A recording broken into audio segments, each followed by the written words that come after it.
In February 1986, 29-year-old Sherri Rasmussen was found dead in the condominium she shared with her husband, John Rutan, in Van Nuys, California.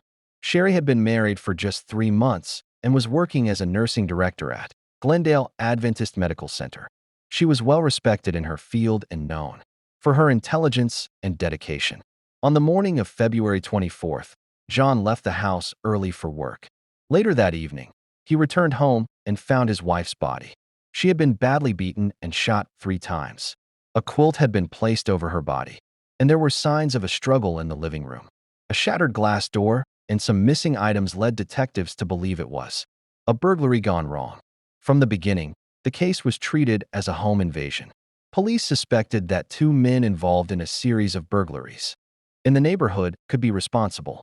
But Sherri's father, Nels Rasmussen, wasn't convinced. He repeatedly told detectives that Sherri had expressed fear about someone, John's ex-girlfriend, Stephanie Lazarus, who at the time was a police officer with the LAPD. Stephanie Lazarus had dated John Rutan before he met Sherri. Their relationship had ended. But according to Sherri's family, Stephanie had trouble letting go. Nels Rasmussen said that Sherri had told him about Stephanie showing up at her workplace uninvited and even confronting her at home. In one instance, Stephanie allegedly told Sherri, "If I can't have John, no one else will."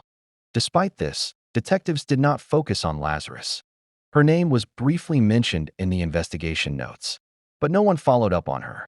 The case was filed under the assumption that it was a burglary gone wrong, and for over 20 years, that's where it stayed, unsolved. In 2001, the LAPD formed a cold case unit. Several years later, in 2009, the team reviewed Sherri Rasmussen's case. They looked at the original reports, re-examined evidence, and noticed something that had been preserved all this time: a swab from a bite mark on Sherri's arm.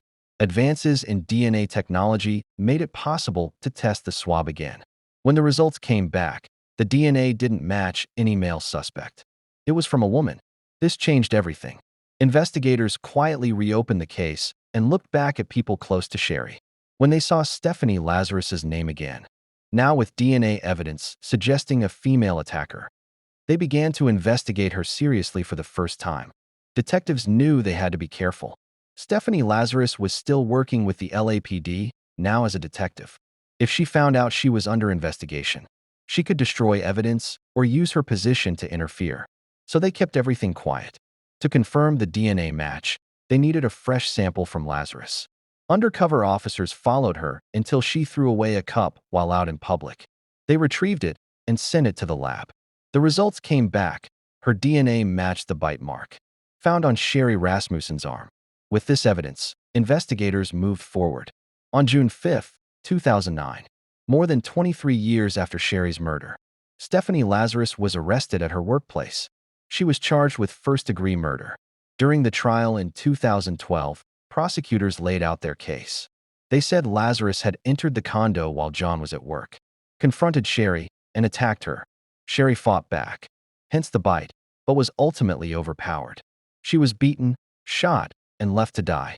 The scene was then staged to look like a robbery. Stephanie Lazarus was found guilty and sentenced to 27 years to life in prison.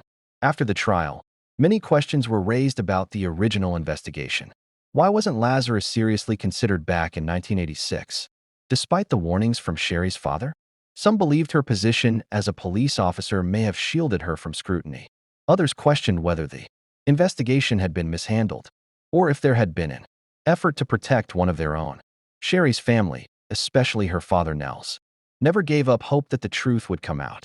He had pushed for answers for over 2 decades, and although it took many years, his persistence played a big role in finally bringing justice for his daughter. Stephanie Lazarus remains in prison, serving her sentence. She has maintained her innocence, but her appeals have been denied. The murder of Sherri Rasmussen is remembered as one of the most shocking cases involving a law enforcement officer. It showed how even experienced investigators can overlook key evidence and how important it is to keep pushing for the truth, no matter how long it takes.